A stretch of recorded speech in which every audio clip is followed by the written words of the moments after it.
ஆதியாகமத்தின் புஸ்தகம் 1ஆம் அதிகாரம் 1ஆம் வசனம் சொல்லுகிறது, நம்ம எல்லாருக்கும் தெரிஞ்ச வசனம், ஆதியிலே தேவன் வானத்தையும் பூமியையும் சிருஷ்டித்தார். பொதுவாக ஆண்டவர் இந்த பூமியை சிருஷ்டித்தார் என்பது நம்ம எல்லாருக்கும் தெரியும். இன்றைக்கி அதற்கு மாற்று கருத்துக்கள் நிறையா இருக்குது இல்லையா? நமக்கு தெரியும். இதை நம்ம படைப்பு அப்படின்னு நம்ம சொல்கிறோம். கர்த்தர் படைத்தார் அப்படின்னு சொல்லி பார்க்குறோம், சிருஷ்டித்தார்.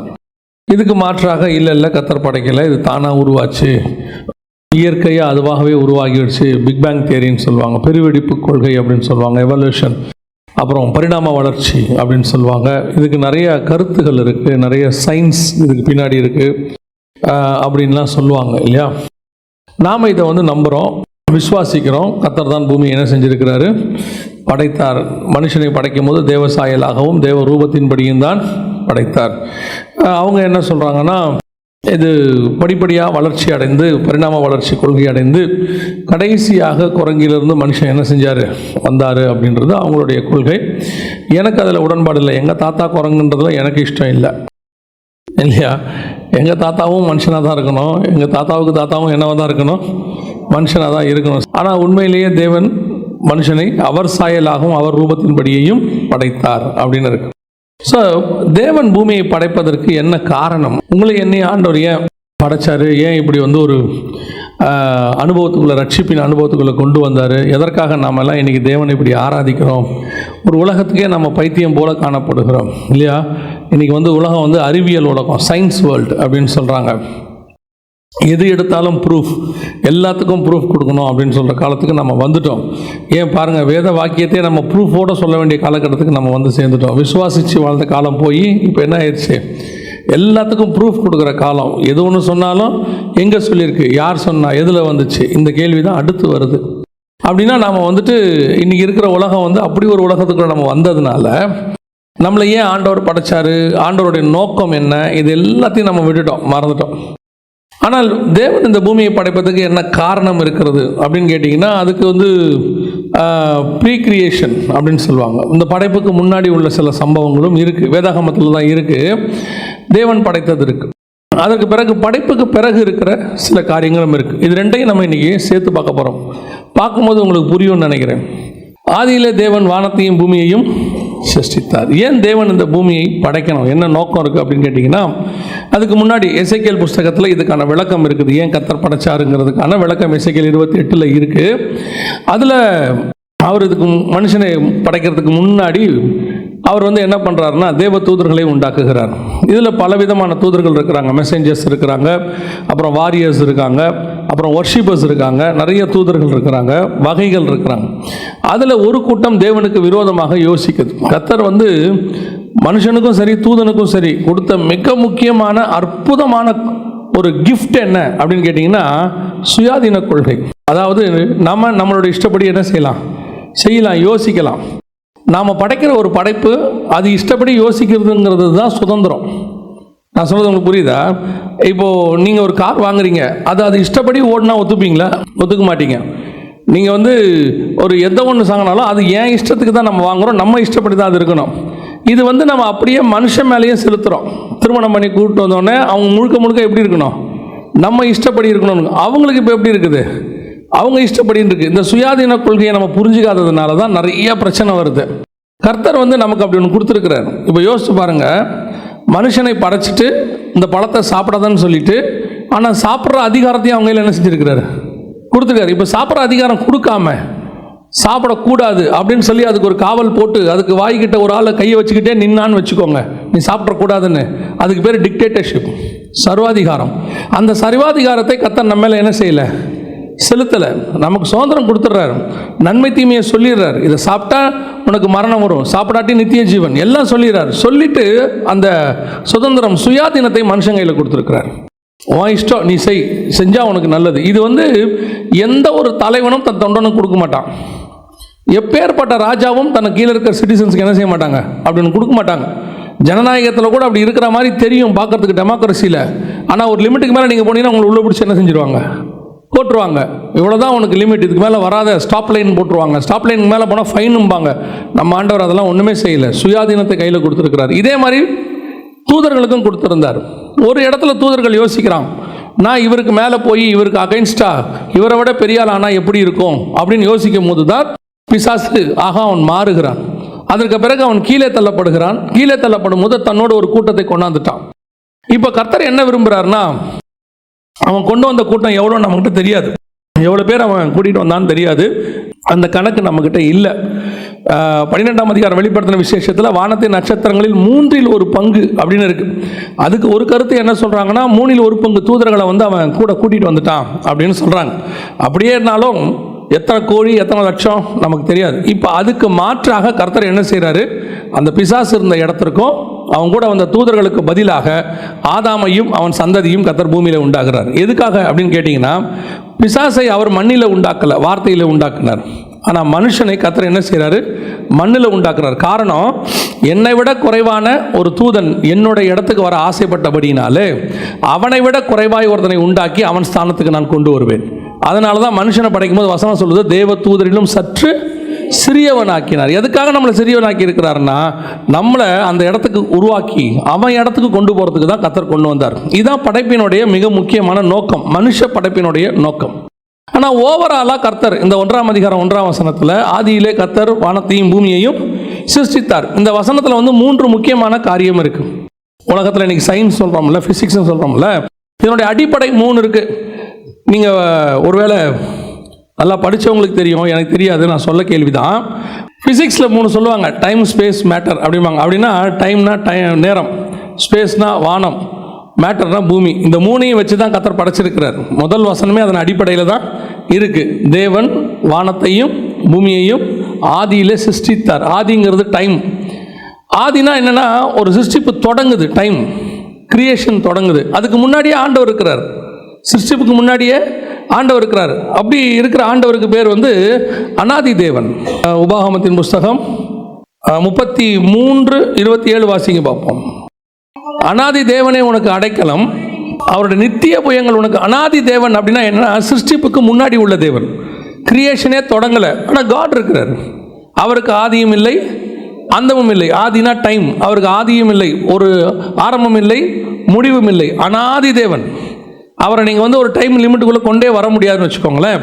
அந்த அனாதி தேவன் ஆதியிலே ஒரு டைமில் வானத்தையும் பூமியையும் சிருஷ்டித்தார். கிரியேஷனை தொடங்குறார், வானத்தையும் பூமியையும் சிருஷ்டித்தார். எதற்காக? இப்போ எப்படி படைக்கிறார் ஆண்டவர், நல்லா கவனிச்சுக்கொள்ளுங்க. இதுக்கு பின்னாடி ஒரு மிக முக்கியமான சத்தியம் இருக்குது, ஒன்றுக்குள்ள. அதுக்காக தான் இதை எடுக்கிறோம். அப்போ இந்த அனாதி தேவன் எதுக்குமே உட்படாத ஒரு ஆண்டவர். எந்த ஒரு அமைப்புக்குள்ளேயுமே அவர் வரமாட்டார். டைமுக்குள்ளே வரமாட்டார், ஷேப்புக்குள்ளே வரமாட்டார். நீங்கள் எதெல்லாம் இன்றைக்கி இருக்குதோ இது எதுக்குள்ளேயுமே அவர் வரமாட்டார். அப்படிப்பட்டதான ஒரு தேவன் அவர் படைக்கிறார். எதை படைக்கிறாரு? இந்த பூமியை படைக்கிறார். வானத்தையும் பூமியையும் உண்டாக்கினார். இந்த வானம்ங்கிறது நம்மளை பொறுத்த வரைக்கும் ஸ்பேஸ் அப்படின்னு சொல்கிறாங்க.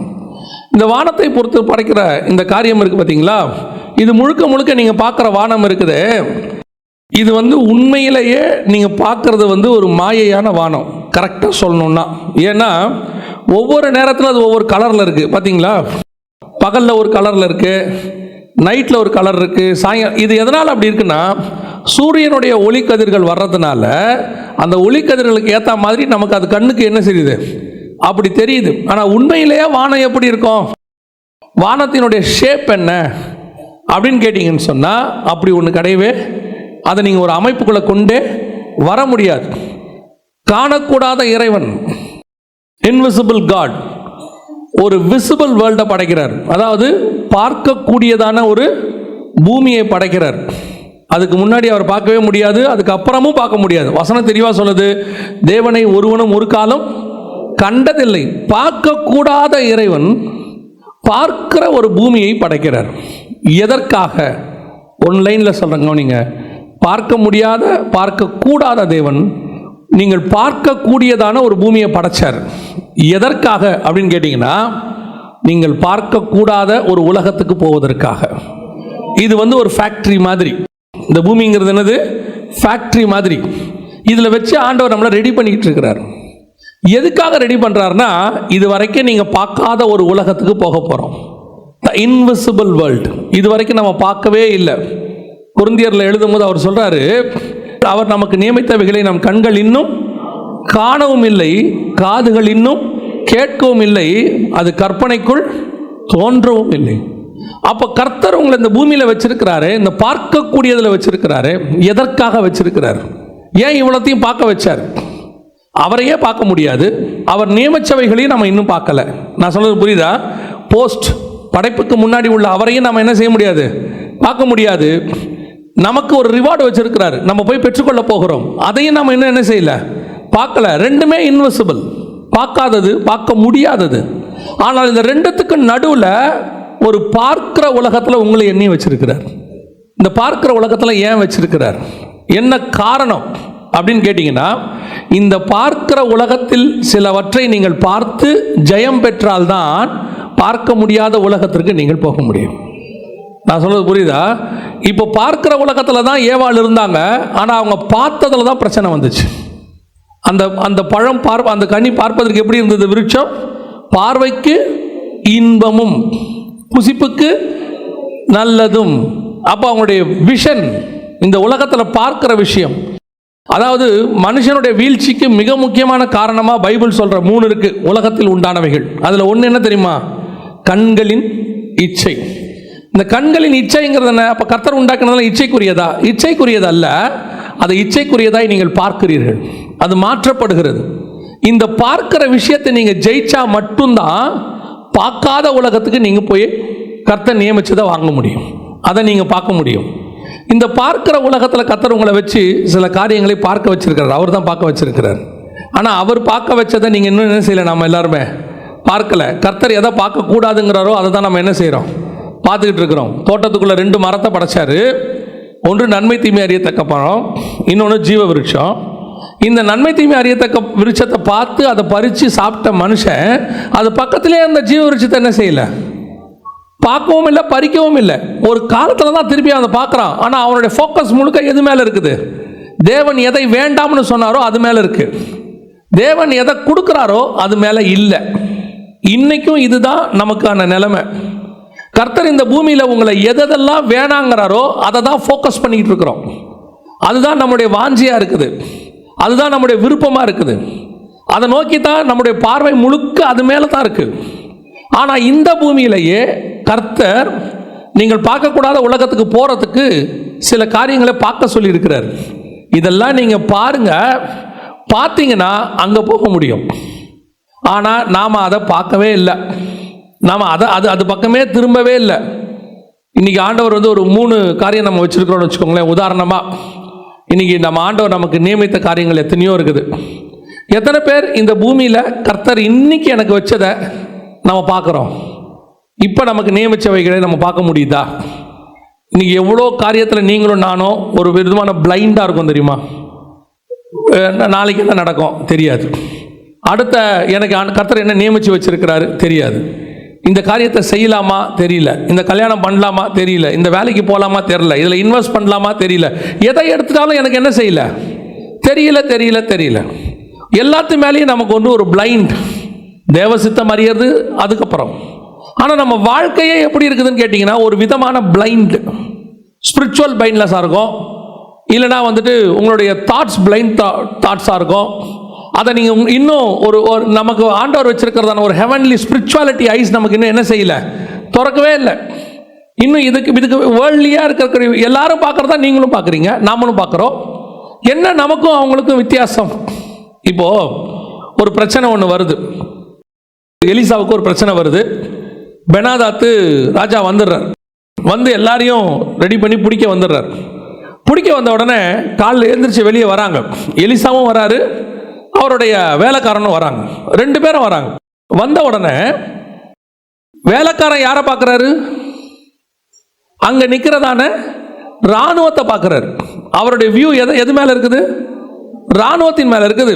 அவர் சொல்கிறாரு, எஜமானே நிறைய பேர் நம்மோடு கூட இருக்கிறாங்க, வந்துட்டாங்க, சூழ்ந்துட்டாங்க, என்ன செய்யலாம்?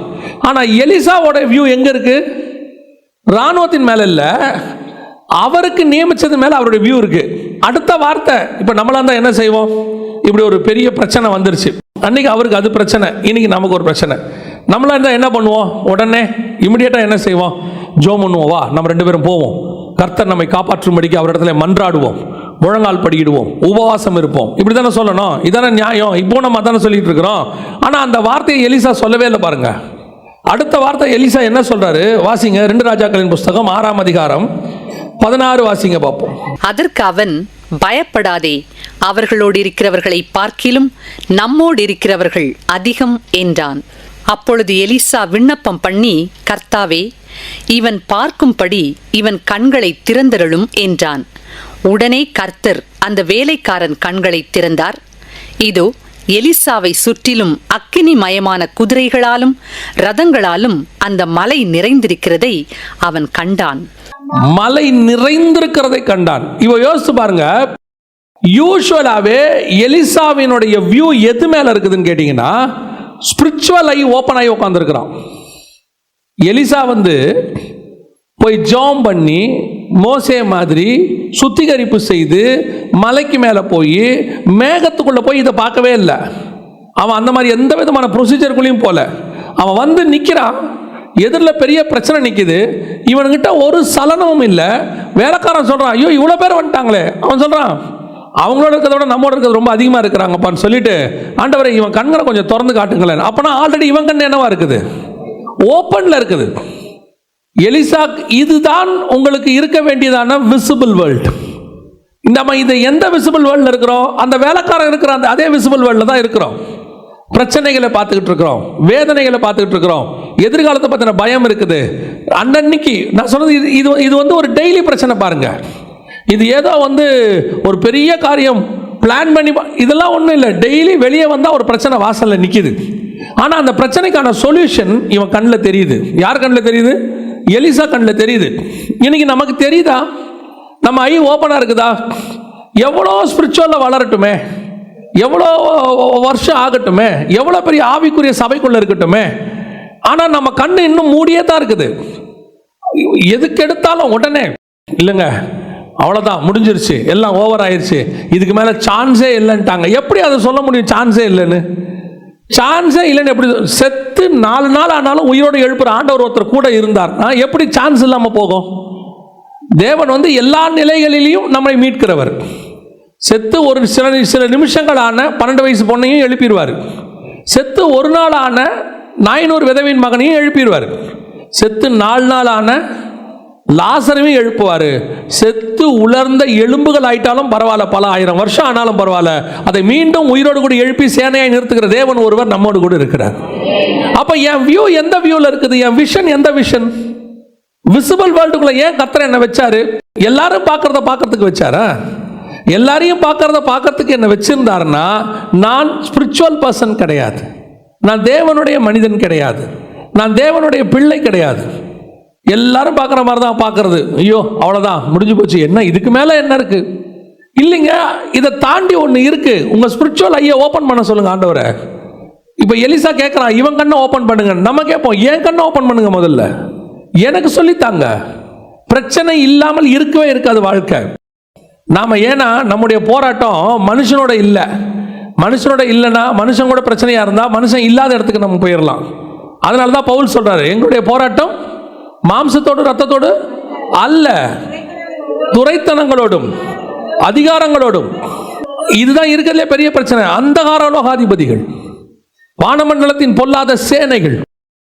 ஸ்பிரிச்சுவல் வார்ஃபேர் பண்ணிட்டு இருக்கிறோம் நம்ம. நீங்க இன்னும் வேர்ல்ட்லி வார்ஃபேருக்கு, அதுவும் அது வார்ஃபேர்னு கூட சொல்லக்கூடாது. என்ன பிரச்சனை? பிள்ளைகளுக்கு எப்படி ஃபீஸ் கட்டுவனே தெரியல. என்ன பிரச்சனை? இந்த மாதம் வீட்டு வாடகை என்ன செய்ய போறோம்னு தெரியல. இத்தனை மாதம் உங்களுக்கு ஒருத்தர் கட்டினார் தானே, இத்தனை வருஷம் ஒருத்தர் கட்டி கூட்டிட்டு வந்திருக்கார் தானே. இத்தனை வருஷம் கட்டின ஆண்டவர் இந்த மாதம் விட்டுருவாரா? அது எப்படி விட்டுருவாரு? அவரை நோக்கி பார்த்தவர்கள் ஒரு நாளும் வெட்கப்பட்டு போனதே இல்லை. பிசாசுடைய பெரிய தந்திரம் என்ன தெரியுமா? உங்க ஸ்பிரிச்சுவல் ஐய உங்களுக்கு கர்த்தர் நியமித்தவைகளை பார்க்க விடாம தடுக்கிறது. அந்த வசனம் வாசிச்சோம் இல்லையா? கர்த்தர் நமக்கு நியமித்தவைகளை நம்ம கண்கள் காணவும் இல்லை, காதுகள் கேட்கவும் இல்லைன்னு வாசிக்கிறோம் இல்லையா? அதை வாசிங்க. 1 கொரிந்தியர் 2:9 வாசிங்க பார்ப்போம். எழுதியிருக்கிறபடி தேவன் தம்மில் அன்பு கூறுகிறவர்களுக்கு ஆயத்தம் பண்ணினவைகளை கண் காணவும் இல்லை, காது கேட்கவும் இல்லை, அவைகள் மனுஷனுடைய இருதயத்தில் தோன்றவும் இல்லை. இது வரைக்கும் கரெக்ட். நம்ம கண்ணு பார்க்கல, ஆனால் அடுத்த வாசிங்க. நமக்கோ ஆவினாலே அந்த வெளிப்பாட்டினுடைய கண்ணு தான் உங்களுக்கு எனக்கு இருக்கணும். ரெவலேஷன் ஐ கர்த்தர் வெளிப்படுத்தி இருக்கிறார். அது எப்படி சொல்லாம போவார்? தன் பிள்ளைகள் துக்கத்தோட இருக்கணும்னு கர்த்தர் ஒரு நாளும் விரும்பினதே கிடையாது. துக்கப்படாதிருங்கள் தான் ஆண்டவர் சொல்லியிருக்கிறார், கவலைப்படாதிருங்கள் தான் சொல்லியிருக்கிறார். சிலர்லாம் பார்த்தீங்கன்னு சொன்னால் அந்த கேம் விளையாடும் போது சிலரை மாட்டி விட்றதுலாம் ரொம்ப சந்தோஷமா இருப்பான். அந்த கேமில் செக் மேட் மாட்டிக்கிட்டாரு, சந்தோஷம். அவரை கோல் போட விடாமல் தடுத்துட்டோம், சந்தோஷம். கிரிக்கெட்டில் ரன் அடிக்க விடாமல் தடுத்துட்டோம், சந்தோஷம். கர்த்தருக்கு அது சந்தோஷமே கிடையாது. நாம ரன் அடிக்கிறது தான் கர்த்தருக்கு சந்தோஷம். நாம செக் மேட்டு போறது கர்த்தருக்கு சந்தோஷமே இல்லை. நம்ம ஃப்ரீயா போனோம், சமாதானமாயிரு, சந்தோஷமாயிரு. தேவன் துக்கத்தின் தேவனே கிடையாது.